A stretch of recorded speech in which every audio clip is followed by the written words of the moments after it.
Assalamualaikum warahmatullahi wabarakatuh. Apa kabar sobat Softer semuanya? Semoga kalian semua dalam keadaan sehat jasmani dan rohani, tidak kekurangan satu apapun. Bab 121 sampai 125. Setelah semua orang di keluarga Li pergi, Li Wenyuan menarik napas dalam-dalam. Aman untuk saat ini. Istriku, kamu sangat pintar. Li Wenyuan tidak lupa memuji. Cepat dan temukan kakak dan iparmu.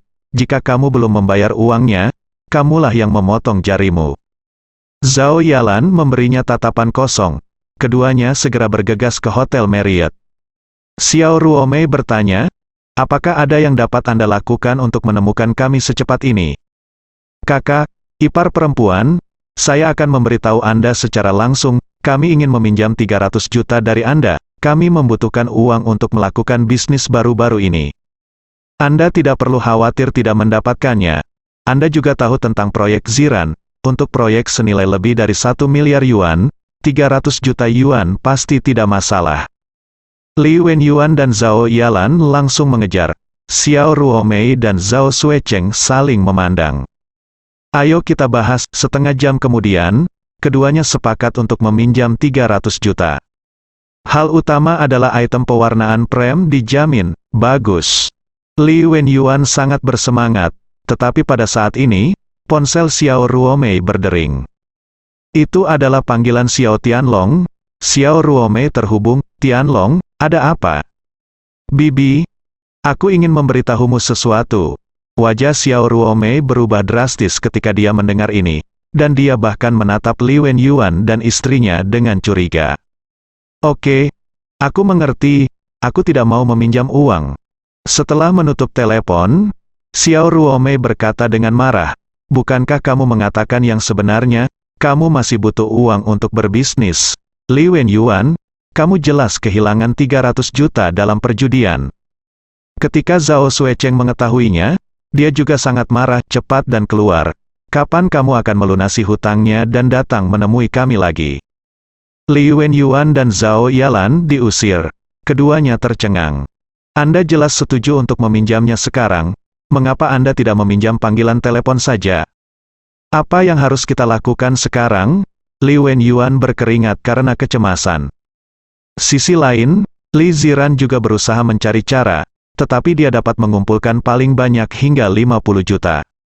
Semua uang lainnya telah diinvestasikan dalam proyek tersebut, dan tidak ada cara lain.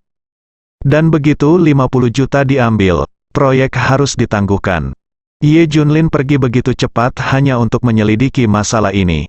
Tapi anehnya pihak lain tidak curang, Li Wenyuan lah yang kehilangan uang setelah bertemu dengan seorang master.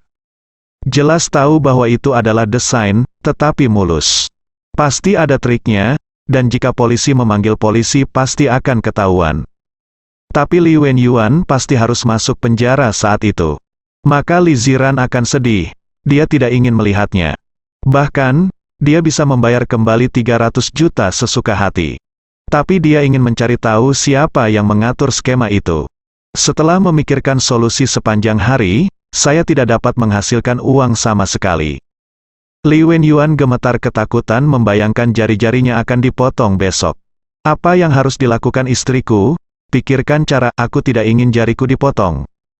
Teriak Li Wenyuan dengan cemas. Zhao Yalan juga mengerutkan kening. Dia berpikir sejenak dan berkata, saya mendengar bahwa Ziran akan menghubungi berbagai investor untuk meminjam uang. Tetapi waktunya mungkin lebih lama, akan memakan waktu beberapa hari. Jari-jariku selama beberapa hari, Li Wenyuan berkeringat. Jadi cari seseorang untuk menggantikanmu beberapa hari ini. Mendengar ini, mata Li Wenyuan berbinar dengan ganas. Maksudmu mendorong Ye Junlin keluar dan membiarkan dia memotong jarinya, bukan aku. Kalau begitu, menurutmu apakah ada orang lain? Lagi pula, kamu telah menyerahkan tanggung jawab kepada Ye Junlin. Zhao Yalan menatap kosong. Li Wenyuan mengangguk setuju. Benar, dia adalah sampah, tidak berguna sama sekali. Apa gunanya memotong jarinya? Bagaimanapun, kita harus mendukungnya, ini adalah kontribusi terbesar yang dia buat untuk keluarga kita. Zhao Yalan menghela nafas, masalahnya adalah Ziran. Jika dia tahu, dia pasti tidak akan membiarkannya pergi. Kata Li Wenyuan.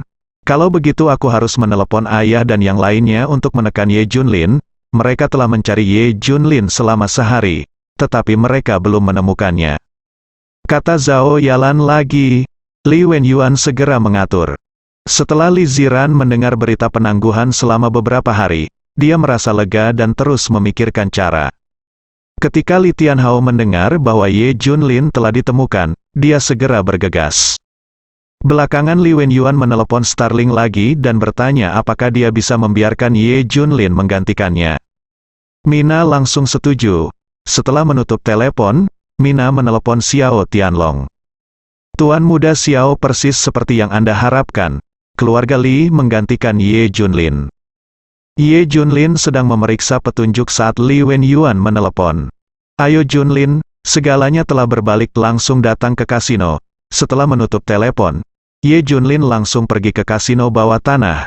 Ketika mereka tiba, mereka menemukan bahwa Li Tianhao dan yang lainnya ada di sana. Begitu mereka melihat diri mereka sendiri, Li Tianhao dan yang lainnya bergegas mendekat, mendorong Ye Junlin. Apa yang terjadi? Kamu bajingan kehilangan 300 juta dalam perjudian. Kamu benar-benar membunuh keluarga Li kami. Keluarga Li akan dihancurkan oleh tanganmu. Aku benar-benar ingin membunuhmu. Ye Junlin tercengang saat ini, memandang kerumunan tak percaya. Mengapa Anda bertaruh dengan uang Anda sendiri? Melihat ekspresi tidak wajar dari Li Wenyuan dan Zhao Yalan tidak jauh, dia langsung mengerti. Mereka menyalahkan diri mereka sendiri. Li Tianhao dan lainnya yang tidak mengetahui kebenaran pasti akan melampiaskan amarahnya pada diri mereka sendiri. Li Wenyuan mengambil kesempatan untuk datang dan berkata dengan marah, "Kamu Junlin, kamu harus menanggung apa yang kamu lakukan." "Iya, kamu harus menanggung ini," Li Tianhao dan yang lainnya berkata dengan marah. Li Wenyuan menarik Ye Junlin ke samping, dan berkata dengan tajam, "Kamu akan menggantikanku untuk melihat burung jalak nanti. Jika kamu tidak pergi, aku akan membiarkan kamu dan Ziran bercerai. Aku memiliki akta nikah dan buku pendaftaran rumah tangga di tanganku. Saya akan melakukan apa yang saya katakan." Zhao Yalan juga datang untuk bertanya, "Selama kamu menggantikan ayahmu, kamu akan menjadi menantu kami yang baik di masa depan. Bahkan jika jarimu hilang, kami tidak akan membenci kamu. Ziran dan kami akan meningkatkan milikmu selama sisa hidupmu." "Iya, cepat dan setuju. Bagaimanapun, tidak masalah jika Anda kekurangan jari." Li Wenyuan berbisik, menakutkan, ini sangat memilukan. Apa yang Ye Junlin rasakan adalah ketidakpedulian perasaan manusia. Pada saat kritis, dia mendorong dirinya keluar. Jika bukan karena Li Ziran, dia tidak akan bisa tinggal di keluarga ini untuk sesaat. Tapi Li Wenyuan dan Zhao Yalan juga tidak punya pilihan. "Mengapa kamu ragu-ragu? Biarkan dia keluar dan menanggung semuanya," desak Li Tianhao. Saat ini, Mina datang bersama orang-orang dan mengepung Ye Junlin dan yang lainnya. Dia datang, Ye Junlin didorong keluar oleh Li Wenyuan dan Zhao Yalan sebelum dia sempat menjawab. "Ye Junlin, kan? Bawa pergi," Mina mencibir. Begitu saja, Ye Junlin dibawa pergi oleh anak buah Mina. Li Wenyuan dan Zhao Yalan menghela nafas lega. Mereka lega. "Ayo cepat pergi, berhati-hatilah untuk tidak melibatkan kami." Li Wenyuan dan istrinya segera pergi. Aku takut Mina akan kembali pada kata-katanya. Setelah meninggalkan kasino bawah tanah, Li Wenyuan mengerutkan kening dan berkata, "Saya ingin tahu apakah saya bisa mendorong semuanya ke Ye Junlin." Kulit Zhao Yalan sedikit berubah. "Anda bermaksud mentransfer hutang 300 juta yuan ke Ye Junlin, dan kami akan membiarkan dia bercerai dengan Ziran, benar-benar memutuskan hubungan." Hanya kata-kata Zhao Yalan yang membuatnya merasa kedinginan di tengah jalan. "Tarik ke bawah. Anda kehilangan uang, dan Anda menandatanganinya. Bagaimana Anda mendorongnya? Hei, saya harus memikirkan cara." Di kasino, Ye Junlin dibawa ke sebuah ruangan kecil yang gelap. Starling duduk di depannya, dikelilingi orang-orang kuat. Senyum haus darah melintasi sudut mulut burung jalak. "Kamu Junlin. Ayah mertuamu mendorongmu keluar untuk memotong jarimu, bukan dia. Apakah kamu siap?" Parang itu bersinar dengan cahaya dingin. Ada seseorang yang memegang kamera di sebelahnya. Ini adalah tugas yang diatur oleh Xiao Tianlong, untuk memotret jari Ye Junlin yang dipotong. Tunggu, kata Ye Junlin tiba-tiba. Jalak menyeringai dan menunjukkan gigi emasnya, apa? Apakah kamu takut? Haha. Ye Junlin tidak berbicara, dan diam-diam menyalakan rokok. Ahem, detik berikutnya, semua orang tersedak dan terbatuk-batuk tanpa henti. Jalak itu memperhatikan dengan seksama, dan mau tidak mau bertanya, "Rokok apa kamu? Panas sekali." Seorang preman berkata dengan tidak yakin, "Mina sepertinya rokok khusus untuk wilayah militer. Seorang tentara mengirimi saya rokok, rasanya sangat kuat." Ketika rokok khusus yang disediakan oleh wilayah militer disebutkan, ekspresi semua orang berubah. Jalak mencibir dan berkata, "Kamu bisa menariknya ke bawah. Dia baru saja keluar dari penjara seperti ini." Seorang komandan militer khusus berambut untuk merokok. Ye Junlin mengisap rokoknya, dan berkata dengan santai, "Sebelum saya selesai merokok, beritahu saya siapa yang menyuruh Anda melakukan ini. Jika tidak, Anda akan sengsara." Mendengar ini, burung jalak dan belasan preman semua tertawa. Jari Ye Junlin langsung dipotong. Mengapa dia mengancam dirinya sendiri? Semua orang memandang Ye Junlin dengan mata idiot. "Siapa itu?" Menyedihkan, jalak itu tertawa keras. "Apakah anak ini tercengang karena ketakutan? Jangan khawatir, jika tidak sakit, potong saja." Melihat rokok yang terbakar, Ye Junlin berkata dengan dingin, "Tidak banyak waktu tersisa untukmu. Jika kamu tidak mengatakan apa-apa, kamu akan berakhir sengsara." Jalak dan adik laki-laki secara alami tidak percaya pada kejahatan, dan mencibir, "Oke, mari kita lihat. Apa yang dapat Anda lakukan kepada kami setelah merokok?" Lusinan orang menyaksikan Ye Junlin selesai merokok, membuang puntung rokok ke tanah, dan membasminya. Ye Junlin mengangkat kepalanya dan melirik Starling dan yang lainnya, "Kamu akan segera menyesalinya. Aku kasihan pada ibumu, aku yang memotong tanganmu dulu."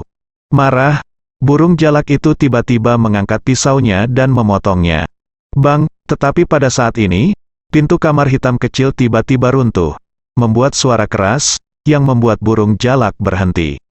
Detik berikutnya, pria kuat dengan warna kulit berbeda tetapi mengenakan jas seragam bergegas masuk dari luar.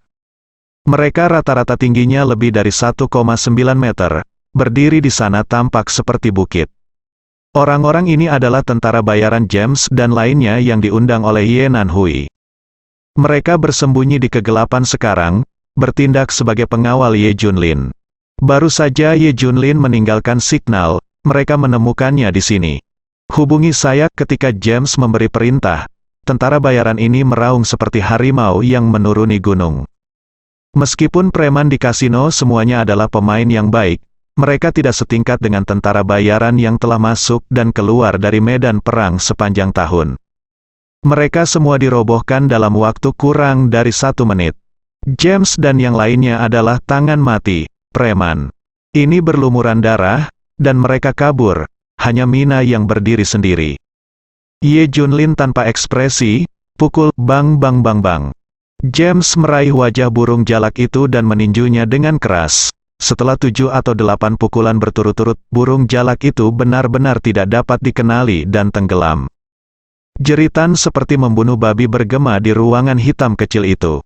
Mereka tidak pernah menyangka Ye Junlin akan dikelilingi oleh begitu banyak pengawal. Mereka semua adalah orang kuat seperti tentara asing. Kekuatan bertarungnya sangat menakutkan. Ye Junlin memandangi preman di mana-mana dan mencibir, "Sudah kubilang kamu akan sengsara. Haruskah aku mengatakannya sekarang?" Setelah didorong keluar oleh Li Wenyuan, Ye Junlin menemukan jawabannya. Alih-alih menyelidiki, lebih baik pakai kekerasan, biarkan para pihak bersuara. Jalak itu berkata dengan ketakutan, "Aku tidak berani mengatakannya. Jika aku mengatakannya, aku akan mati." James dan yang lainnya semuanya militan. Ketika mereka mendengar perintah itu, mereka menjadi semakin kejam dan memukuli mereka dengan kejam. Baru setelah semua orang dipukuli sampai mati, burung jalak itu mengangkat tangannya, "Aku akan mengatakannya, aku akan mengatakan semuanya." James menariknya ke depan Ye Junlin. "Iya, Hua Tianhai dari grup Junlin yang meminta kami melakukan ini, kami juga dipaksa."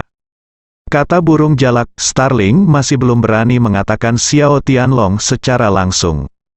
Tapi ketika dia mendengar Hua Tianhai, Ye Junlin langsung tahu itu adalah Xiao Tianlong. Ye Junlin melirik kamera di atas meja dan tersenyum. Dia memintamu mengambil foto memotong jariku. Iya, jalak mengangguk. Ye Junlin melirik James. Dia segera mengerti, meraih burung jalak dan menekannya di atas meja. Meletakkan tangannya di atas meja, dan perlahan mengangkat pisau tajam. Tentara bayaran lain di sebelahnya mengambil kamera tembak. Dante tidak mau. Jalak itu menyadari sesuatu dan berteriak panik. Kemudian burung jalak itu menjerit histeris. Kemudian, Ye Junlin meminta burung jalak untuk mengirimkan videonya.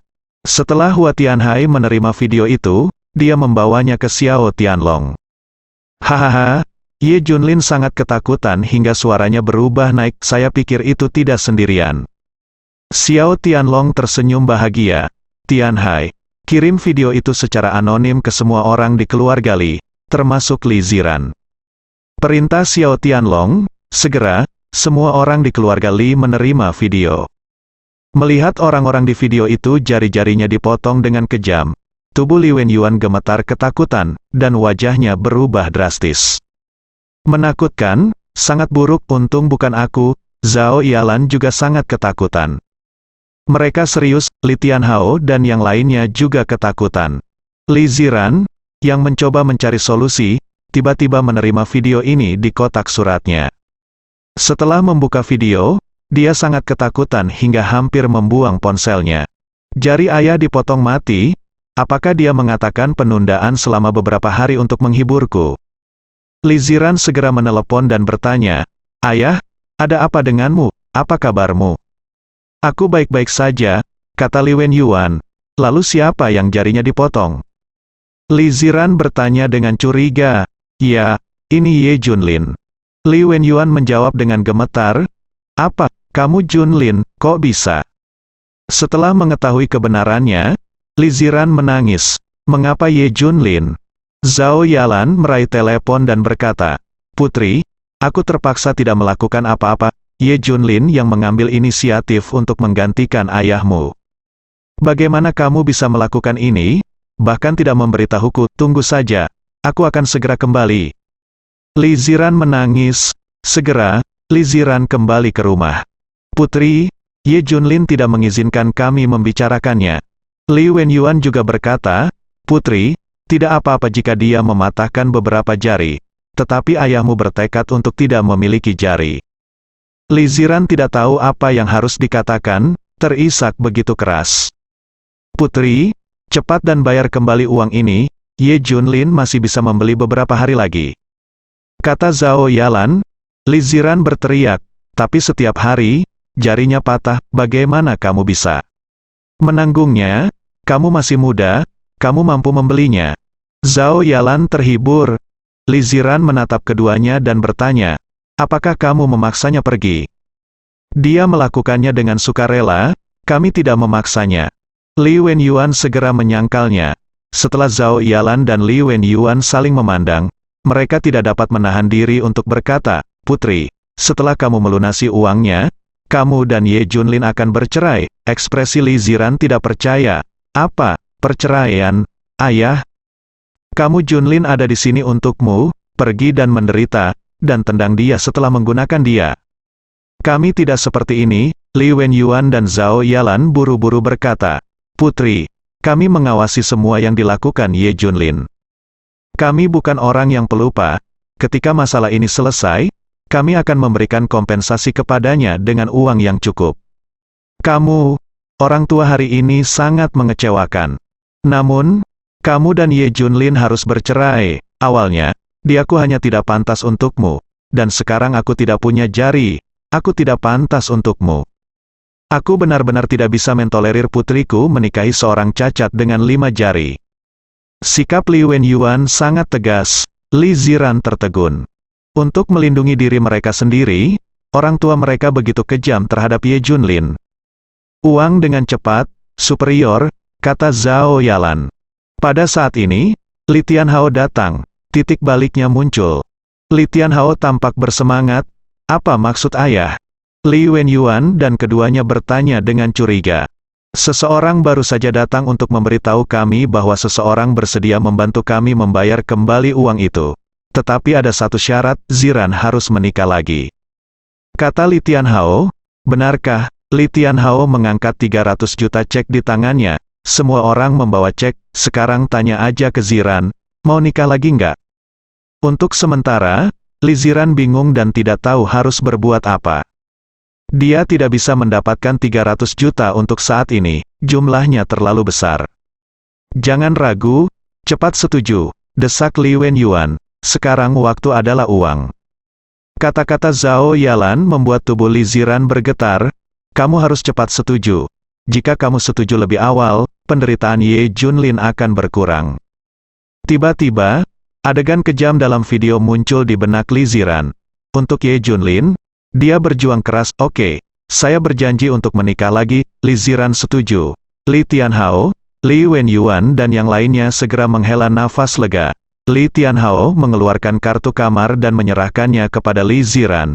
Jika Anda setuju, Anda dapat pergi ke Hotel Sheraton untuk menemukannya. Selama Anda tiba di hotel, kami berhak menggunakan cek bersambung.